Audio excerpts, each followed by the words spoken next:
السلام علیکم ورحمۃ اللہ وبرکاتہ۔ دوستوں میں ابھی موجود ہوں پیر شلوار شاہ کے پاس، تو آپ دیکھ سکتے ہیں، دیکھیں ساری شلواریں ٹنگی ہوئی ہیں کے اوپر ایک قبر بنی ہوئی ہے جس میں کسی نے آگ بھی لگائی ہے، اور یہاں آپ کو کیمرہ میں دکھا سکتے ہیں، دیکھیں یہ ساری شلواریں اوپر بھی ٹنگی ہوئی ہیں شلواریں۔ لوگ کہا جاتا ہے کہ جو جس کی بھی مراد اگر پوری کرانی ہو تو وہ یہاں پہ اپنی شلوار اتار کے لگا دے، اور دوسری شلوار لانا بھی منع ہے سختی سے، تو آپ کی مراد پوری ہو جائے گی۔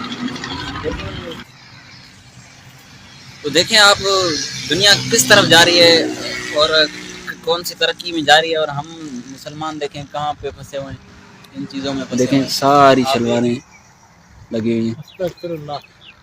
ہاں پتہ نہیں کیا سسٹم ہے، اللہ معاف فرمائے، سب کو ہدایت عطا فرمائے۔ ہم اس وقت موجود ہیں سلوار شاہ بابا کی مزار پہ، جہاں کوئی بھی پریشانی ہو ادھر آپ آ سکتے ہو، سلوار اتار کے آپ اپنی مشکل کو آسان کر سکتے ہو۔ یہ آپ دیکھ سکتے ہو میرے بھائیو، ہم موجود ہیں سلوار شاہ بابا کی مزار پہ، جہاں سلوار اتار کے دعا مانگی جاتی ہے، اور دوسری شلوار لانا بھی یہاں پر منع ہے، کہا جاتا ہے ایسا۔ یہ آپ اندر دیکھ سکتے ہو دربار، یہاں آگے لگی پڑی سلواریں جلائی جا چکی ہے۔ اچھا، ایک اور کرنٹ ایشو جو آج کل سامنے آیا ہے تو بڑا مضحکہ کا خیز ہے، لیکن اب چونکہ ایک ویڈیو وائرل ہو چکی ہوئی ہے، لہذا ہماری رسپانسبلٹی ہے کہ ہمیں ایک فل ٹاس ملی ہے تو ایک چھکا مارا جائے باؤنڈری سے باہر۔ وہ پیر شلوار شاہ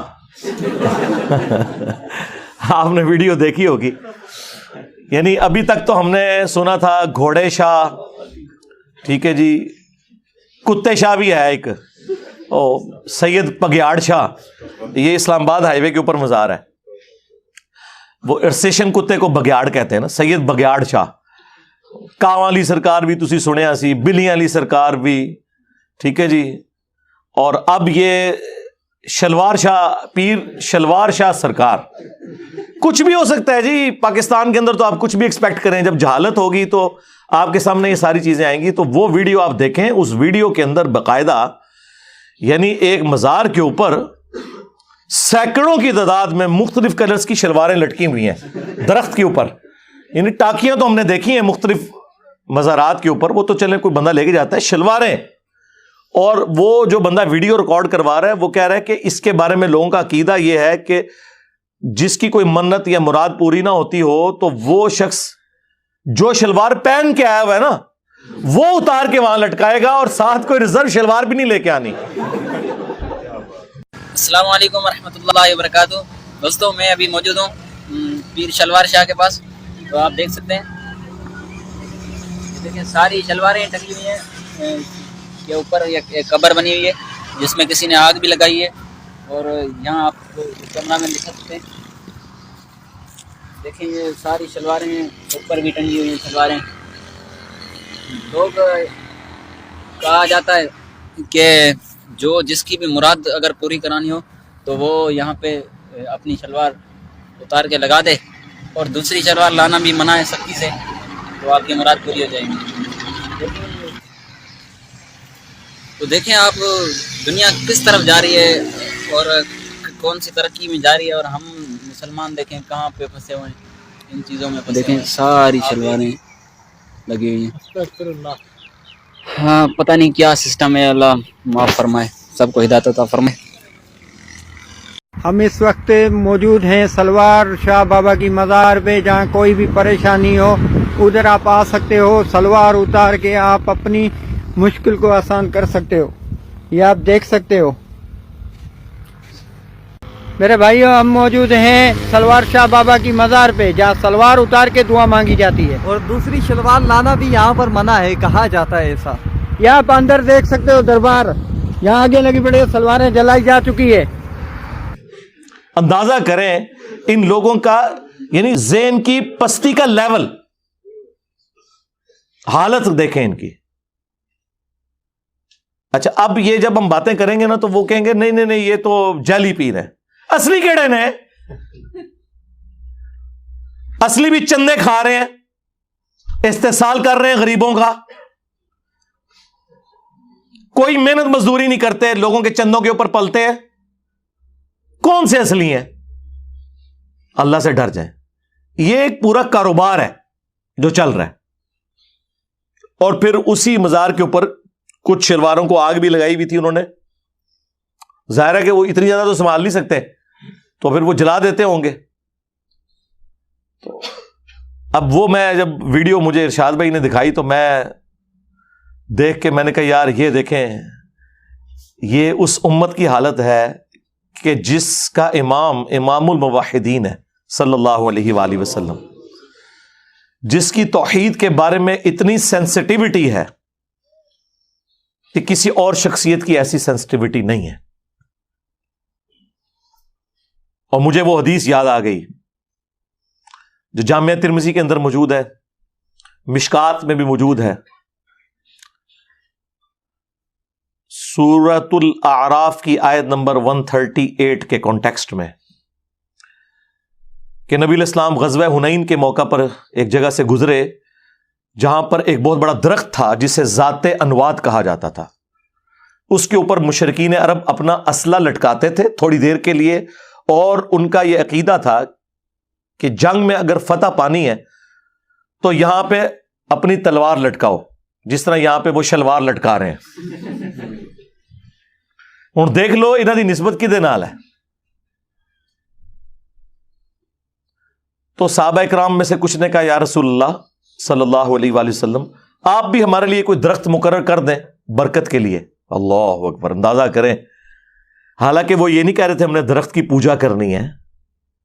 یہ تو کہتے ہیں نہیں مزار کے آگے کوئی جھک بھی گیا تو کیا ہوا, نہ تو اس کی انگلیاں مڑ کے قبلہ رخ ہوئی ہیں, نہ ناک کی ہڈی لگی ہے, سجدہ کہاں سے ہو گیا. تو یہاں تو کچھ بھی نہیں تھا, صرف اتنا کہا کہ ایک درخت مقرر کر دیں. متبرک چیز تو ہم بھی مان رہے ہیں نا, حجر اسود کو چومتے بھی ہیں. صحابہ کرام کا تو شرک کا کہیں شائبہ بھی نہیں تھا. بس اتنی بات کی تو نبی علیہ السلام نے کہا سبحان اللہ, اللہ پاک ہے. معذوف تھا عما یشرکون, ہر اس شرکی عقیدے سے جو لوگ اس کی طرف منسوب کرتے ہیں. تم نے تو آج وہی بات کر دی جو موسیٰ کے ماننے والوں نے کر دی تھی. وہاں پہ بھی دیکھیں وقت کا پیغمبر موجود ہے, اور موسیٰ علیہ السلام کے ساتھی ابھی بھی تازہ معجزہ دیکھ کے آئے ہیں. سورۃ الاعراف آیت نمبر 138 کی تلاوت کی نبی علیہ السلام نے, کہ جب وہ سمندر سے پار لگے تو انہوں نے ایک قوم کو دیکھا جو بتوں پر اعتکاف کیے ہوئے, دھیان کیے ہوئے بیٹھے تھے. یہ قرآن کی آیت ہے سورہ الاعراف آیت نمبر 138. تو انہوں نے کہا کہ اے موسیٰ, آپ بھی اللہ کا کوئی بت ہمارے لیے مقرر کر دیں کہ ہم اس پہ دھیان کریں. جس طرح یہاں پہ آپ ہندو دیکھ رہے ہیں نا, وہ کہتے ہیں ہم بھی اسی خدا کو مانتے ہیں, یہ بھگوان کا جو بت ہے نا یہ دھیان کرنے کے لیے ہے. حالانکہ ان کی کتابوں میں بھی اسٹیچو بنانا حرام ہے, جس طرح ہماری کتابوں میں بھی یہ شلواریں لٹکانا حرام ہے, لیکن یہ لوگ کر رہے ہیں. تو نبی علیہ السلام نے فرمایا آج تم نے وہی بات کر دی جو موسیٰ علیہ السلام کے ماننے والوں نے کی تھی. اور موسیٰ علیہ السلام نے اس وقت کیا کہا تھا, اے اللہ اس جاہل قوم سے میں تیری پناہ میں آتا ہوں. یعنی وقت کا پیغمبر موجود ہے اور ان کے ساتھی, میں صحابہ کرام نہیں کہتا, پھر کہیں گے توہین کر چھڑیس, تو وہ یہ کر رہے ہیں. اور یہ پھر انہیں کر بھی دیا بعد میں. 70,000 یہودی پھر قتل ہوئے اسی وجہ سے. 70,000 صحابہ حضرت موسیٰ کے قتل اس وجہ سے ہوئے کہ جب وہ کوہ طور پہ گئے تو انہوں نے پیچھے بچڑے کا ایک بت بنا لیا, معبود بنا لیا, سونا پگھلا کے سامری نے انہیں گمراہ کیا. بل ہو تو گئے. اور ان کی معافی پھر سورہ بقرہ میں آیا کہ معافی یہ ہے کہ اپنوں کو قتل کرو گے, ہر قبیلے والا اپنے ان لوگوں کو قتل کرے گا. قتل مرتد کی سزا آئی. پھر نبی علیہ السلام نے اسی حدیث میں الفاظ ہیں ترمذی کے, آپ نے فرمایا کہ تم بھی اگلے لوگوں کے پیچھے چل پڑو گے. یعنی جس طرح اگلے لوگوں نے غلط کام کیے تم بھی وہی کام کرو گے. اور یہ جو اگلا حصہ ہے نا, یہ بخاری اور مسلم میں بھی ہے کہ اللہ کی قسم, یہاں پہ الفاظ موجود ہیں ترمذی میں, اللہ کی قسم تم بھی اگلے لوگوں کے طریقے پہ چل پڑو گے. اور بخاری مسلم کے الفاظ ہیں اللہ کی قسم تم بھی اگلے لوگوں کی پیروی شروع کر دو گے, قدم با قدم, بالشت بر بالشت, حتیٰ کہ ان میں سے کوئی گوہ کے سوراخ میں داخل ہوا تم بھی پیروی کرتے ہوئے یہی کام کرو گے. صحابہ کرام نے پوچھا یہ اگلے لوگوں سے مراد کیا یہود و نصارہ ہیں؟ آپ نے فرمایا اگر وہ نہیں مراد تو اور کون سے لوگ مراد ہیں؟ یعنی نبی علیہ السلام نے پہلے ہی فرما دیا کہ جو اگلی امتوں میں شرکیہ عقائد اور نظریات تھے اس درجے میں تو نہیں لیکن اس کے قریب قریب اس امت میں بھی آ جائیں گے, اور وہ ہم دیکھ رہے ہیں اپنی آنکھوں سے. تم بھی اگلے لوگوں کی پیروی شروع کر دو گے. یہاں پہ دیکھ لیں کیا کچھ ہو رہا ہے. انہوں نے بھی اپنے مولویوں کو اپنا رب مانا ہوا تھا. سورہ التوبہ کی آیت نمبر 31 اتخذوا احبارہم ورہبانہم اربابا من دون اللہ. یہود و نصارہ نے اپنے علماء کو اور جوگیوں کو, راہبوں کو, صوفیوں کو اپنا رب مان لیا تھا اللہ کے مقابلے پر. اور اسی آیت کے کانٹیکسٹ میں ایک حدیث ہے جامعہ ترمذی کے اندر جو شاہ ولی اللہ دہلوی نے حجت اللہ البالغہ میں تقلید کے خلاف کوٹ کی ہے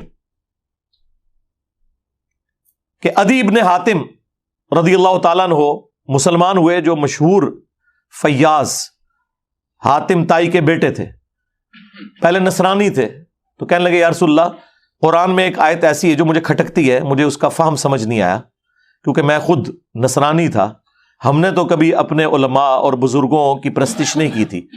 تو آپ صلی اللہ علیہ وآلہ وسلم نے فرمایا کہ کیا تم اپنے علماء اور جوگیوں, صوفیوں, راہبوں کے کہنے کے اوپر اللہ کی حلال کردہ چیز کو حرام اور حرام کردہ کو حلال نہیں ٹھہرا لیتے تھے ان کے فتووں کے اوپر؟ تو انہوں نے کہا ایسا ہی تھا یا رسول اللہ. تو فرمایا یہی تو ان کو رب بنانا ہے. اب اس سے کیا مسئلہ کلیئر ہوا کہ قرآن و سنت کے دلائل کے مقابلے پر آپ نے بزرگوں کی بات نہیں ماننی, ورنہ آپ انہیں خدا مانے ہوئے ہیں کیونکہ شریعت کا کسٹوڈین تو خدا ہے یا اس کے بہاف پہ اس کا پروفٹ ہے صلی اللہ علیہ وآلہ وسلم. اور دوسرا یہ بھی پتا چلا یہ جو آپ کو کہانیاں کراتے ہیں نا علماء سے پوچھ پوچھ کے چلیں. اللہ تعالیٰ کے محبوب علیہ السلام کیا فرما رہے ہیں کہ علماء جو فرما رہے ہیں نا وہ قرآن و سنت سے پوچھ پوچھ کے چلنا ہے. کیا مولوی صحیح ہے کہنا کہ نہیں؟ آگے سے تو ادیب نے حاتم کو چاہیے تھا نا کہ یا رسول اللہ میں کوئی عالم دین تو نہیں تھا اس وقت, میں کیسے دیکھتا, یہ تو علماء کا کام ہے. اس کا مطلب مولوی جو بتائیں ریفرنس چیک کرنا ہے. یہی تو ہم کہہ رہے ہیں ہاں کہ مرنے سے پہلے اے مسلمان کر لے اس پہ غور, کتابوں کا خدا اور ہے بابوں کا خدا اور. یہ اللہ کے نبی خود فرما رہے ہیں کہ ادیب نے حاتم تجھے کر لینا چاہیے تھا غور کہ کتابوں میں کیا نازل ہوا ہے اور بابے تیرے کچھ اور کہہ رہے ہیں. ایتونی بکتاب من قبل ھذا او اثارۃ من علم ان کنتم صادقین. اے نبی ان سے فرماؤ اگر قرآن کو نہیں مانتے لاؤ جو تمہارے پاس کوئی کتابیں موجود ہیں نا ان میں سے مجھے بتا دو کوئی اس قسم کے شرکی عقائد اس میں لکھے ہوں یا انبیاء کے آثار, کوئی احادیث چلتی ہوں, سنت کا علم ہو, اگر تم سچے ہو. ایتونی بکتاب من قبل ھذا, کتاب کا ذکر بھی آ گیا, او اثارۃ من علم, اور علم کے آثار, کتاب بھی اور علم بھی. اسی کو میں نے علمی کتابی کر دیا کہ نام بابی نام بابی میں ہوں مسلم علمی کتابی. کہتے ہیں کتنے لکھے ہے جی سورہ احقاف میں لکھا ہوا ہے. یہ کہاں لکھا ہوا ہے کہ جی مرنے سے پہلے اے مسلمان کر لے اس پہ غور, کتابوں کا خدا اور ہے بابوں کا خدا اور. جی جامعہ ترمذی میں حدیث موجود ہے, آؤ نا داڑ تلے. ہاں ویسے تو آپ کہتے ہیں جی دیکھیں جی ڈاکٹر اقبال نے تو حدیث کا ترجمہ کر دیا شعر کے اندر. وہ زمانے میں معزز تھے مسلمان ہو کر اور تم خوار ہوئے تارک قرآن ہو کر.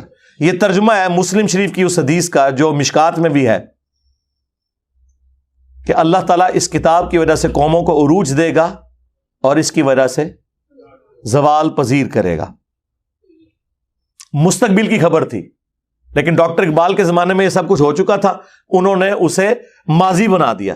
وہ زمانے میں معزز تھے مسلمان ہو کر, تم خوار ہوئے تارک قرآن ہو کر. تو سرکار ڈاکٹر اقبال جو حدیثاں ترجمہ کرتا ہے تو انجینئر صاحب نہیں کر سکتے؟ میرے دیکھ لیں یہ سارے جتنے اشعار اور سلوگن ہیں یہ احادیث کے ترجمے ہیں. یہ ادی ابن حاتم کی جو حدیث اتخذوا احبارہم ورہبانہم اربابا من دون اللہ, یہ اس کا ترجمہ ہے کہ مرنے سے پہلے اے مسلمان کر لے اس پہ غور, کتابوں کا خدا اور ہے بابوں کا خدا اور. اگرچہ بابے اسی خدا کو مانتے ہیں لیکن ان کوالٹیز کے ساتھ نہیں مانتے جو کتابوں کے اندر آئی ہیں. اور نہ میں وابی نہ میں بابی, میں ہوں مسلم علمی کتابی. کہتے ہیں علمی کتابی بھائی وہ اس کی صفت ہے ہم مسلم ہیں. علمی کتاب اس لیے کہتے ہیں کہ قرآن میں